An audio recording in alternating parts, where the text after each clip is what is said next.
new hedge has gone in, that's new. Nice to see that's happening. So it's the start of a new year, and for many of us that signifies, well, it makes us think about the things that we want to be doing more of. And since you're a Leave Curious viewer, I reckon you want to be getting outside and experiencing nature. So in this video, I'm going to be covering some of the rewilding projects that you want to be keeping an eye on and potentially visiting in 2022. But actually first, before we begin, I have a small question for you. What are some videos that you'd like to see from Leave Curious this year? Now, they can be anything from specific projects to places that you want us to visit. I really want to get your thoughts on this, so let me know down in the comments.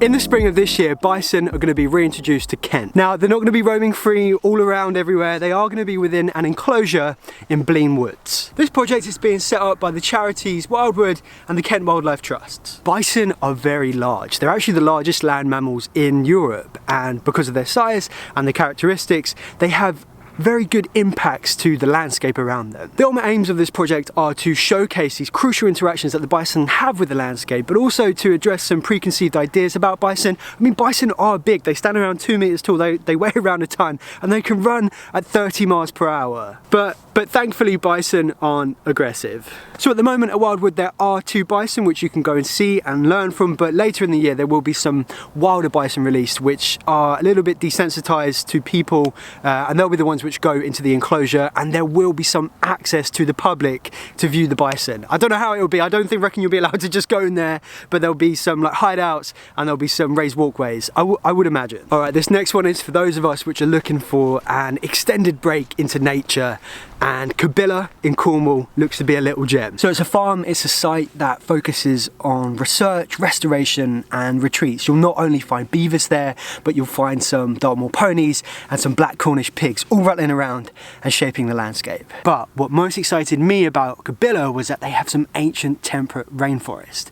This is forest, this is woodland that hasn't been touched for 1,000 years. So Cabilla seem to have some awesome ways that you can connect with nature. They have some beautiful looking accommodation, and also they host a number of retreats which are all focused on finding calmness by connecting with nature. Up next is the Knepp Castle Estate. Knepp has established itself as one of the most foremost rewilding projects in the UK. It was an estate up until 20 years ago that was under a particularly arduous and intensive agricultural regime, and since that time it has completely transformed into a biodiverse and rich landscape. They took a step back from the land and they reintroduced large herbivores, and they've been the ones which have shaped Knepp into this myriad of different habitats that all work together to support an array of wildlife. So the first British storks for 600 years were born at Knepp in 2020. You're also going to find strong populations of turtle doves, nightingales and rare invertebrates. Now you can experience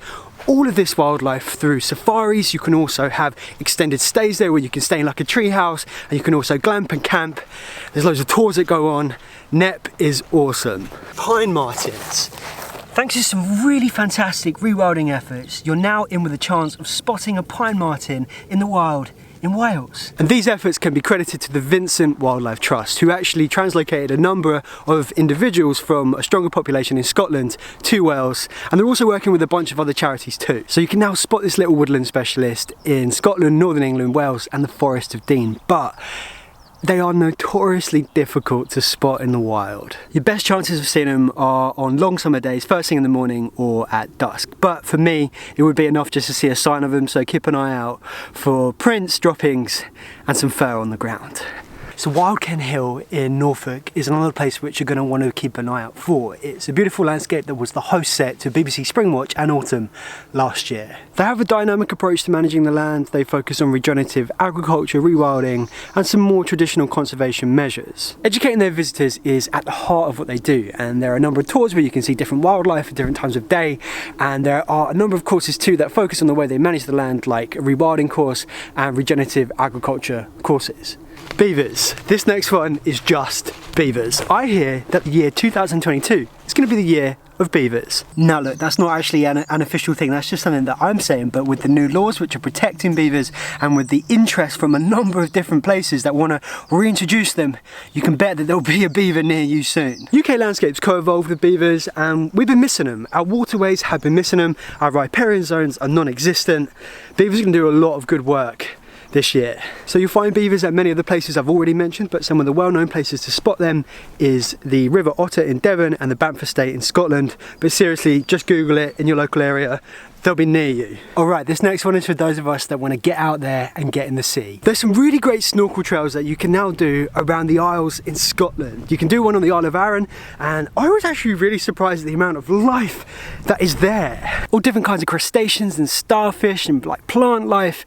It looks really, really awesome, but obviously please be responsible if you're going to go out in the water.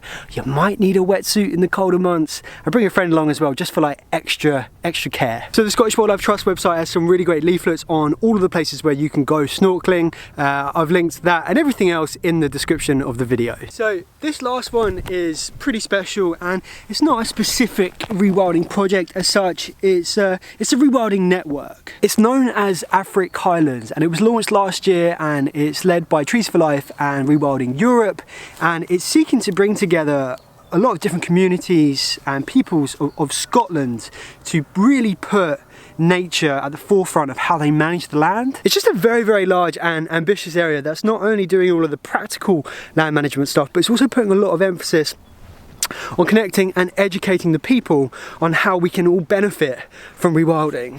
So it'd be well worth a visit to this region now anyway, because many of the things I've already mentioned, all the recreational stuff and all the wildlife that I've spoken about, you will find that there already, and it's just one to watch this year. Leave Curious will be visiting many of these places that I've just mentioned, but please let me know down in the comments where you want Leave Curious to go, what videos you want us to make this year. If you want to support Leave Curious, you can over on Patreon, where you can gain access to exclusive content. And if you want to buy a sustainably made t-shirt, then you can also do that. But I understand that not everyone can give money, so please do all of the free things like liking, commenting and subscribing. Thanks so much for watching. Leave Curious. Whoa there, boy. She nearly fell.